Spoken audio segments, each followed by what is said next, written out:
Medicare assistance line now to see if you are eligible to enroll and get these extra benefits now. Welcome back. President Trump just tweeted this. Every time you see a caravan or people illegally coming or attempting to come into our country illegally, think of and blame the Democrats for not giving us the votes to change our pathetic immigration laws. The president goes on to say, remember the midterms, so unfair to those who come in legally. Every time you see a caravan or people illegally coming or attempting to come into our country illegally, think of and blame the Democrats for not giving us the votes to change our pathetic immigration laws. He writes, remember the midterms. Unfair to those who come in legally, writes the president. Want to take a closer look at oil this morning. Oil has been creeping up, although we're looking at Brent crude just under 80 and crude sweet oil just under 70 this morning. We are now 2 weeks away from implementing sanctions against Iranian crude exports. Meanwhile, a recent report from OPEC said that prices could decline in the coming weeks. Joining us now, the Schork Report publisher, Stephen Schork. Stephen, good to see you. Thanks very much for joining us. Great to be here. Impact of Iran sanctions within 2 weeks. Your view? Well, let's look at this rationally, Maria. We've had a summer where we lost a significant amount of Canadian oil because of an outage at an upgrader in Calgary. We had the greatest demand for crude oil that we've ever seen over the summer. We also had a situation where the state of Texas was exporting more crude oil than it was importing.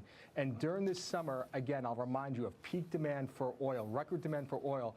By August, we had a 15% decline in oil prices. So the market was clearly able to take care of this situation given the current fundamentals. Then in between August up until about 2 weeks ago, we had about a 20% rise in oil.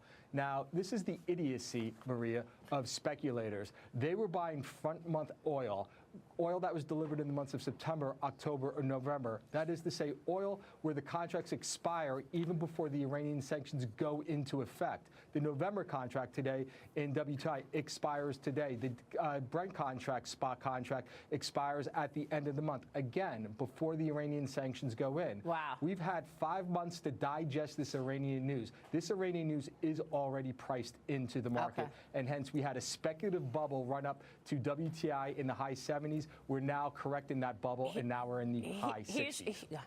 Here's Heather. Yeah. So my question is, there was an internal report that was released that said that OPEC was having trouble expanding their production, and I wondered if you could go into that a little bit for us. Well, that's interesting because, again, with this North American United States greatest oil demand that we've ever seen, the IEA said that in August, the global supply of oil was at an all-time high, and OPEC's supply was at a 9-month high because we had increased output out of Saudi Arabia, out of Iraq, out of Nigeria, out of Libya that compensated for significant losses of oil coming out of Venezuela and Iran. That's not to say that this will be an overhead to the market, but I'm confident that the market, regardless of this internal report, the market has shown us over the summer that it's capable of handling the current situation. All right, Stephen, sounds like you think oil's going lower. We will check back. Stephen Schork joining us there. We've got final thoughts when we come right back.